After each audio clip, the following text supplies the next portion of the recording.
Candidate malpractice can take many forms, from taking unauthorized materials into the examination, copying other candidates' work, having a mobile phone on their person, to disturbing others.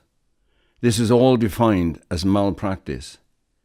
Candidates should have been briefed on what is defined as malpractice prior to the examination, through their candidate exam handbook, assemblies, and via their teachers. But if malpractice is identified during the examination, it must be dealt with immediately. It is the duty of the invigilator to supervise the candidates throughout the whole time the examination is in progress. They must remain vigilant and be aware of emerging situations. Invigilators are required to move around the assessment area quietly and at frequent intervals. Invigilators should be placed at the front, back and sides of the room if possible. This will help them look out for malpractice or candidates who may be feeling unwell. Invigilators are required to look out for incidents of suspected malpractice, ensure it stops immediately, and record what has happened, and to inform the exam officer and head of centre, and then leave those with the appropriate authority to deal with the matter.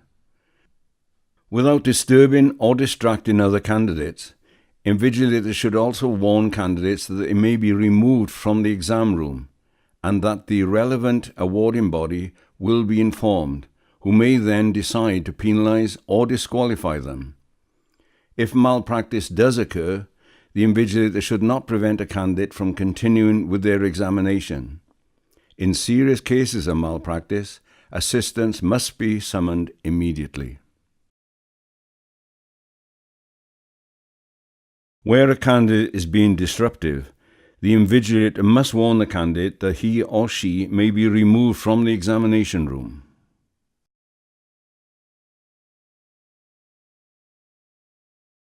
The candidate must also be warned that the awarding body will be informed and may decide to penalise them, which could include disqualification. The invigilator must record what has happened.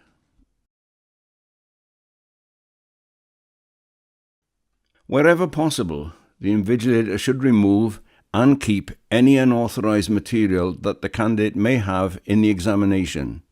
If necessary, the invigilator should summon assistance.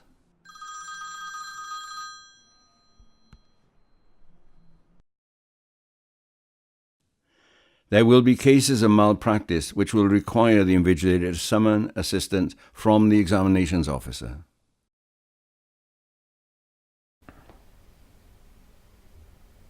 The way that invigilators handle cases of suspected malpractice has a real impact on the eventual outcome of that candidate's case, so it is important that invigilators are confident in how situations should be managed. This requires good training. Invigilators must have great observational skills, especially in the age of advancing technology that we now live in.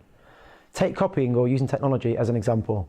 If there is a suspected incident, the invigilator should summon the exams officer for advice. They should use their observation skills and record the details of their observations.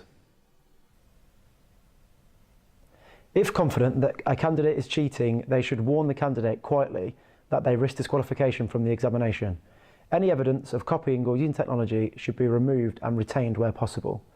They should not stop the learners involved from completing their examination, because if after investigation the case is not proven, the learner will not have been able to demonstrate their capabilities in the exam and may have to retake at the next opportunity.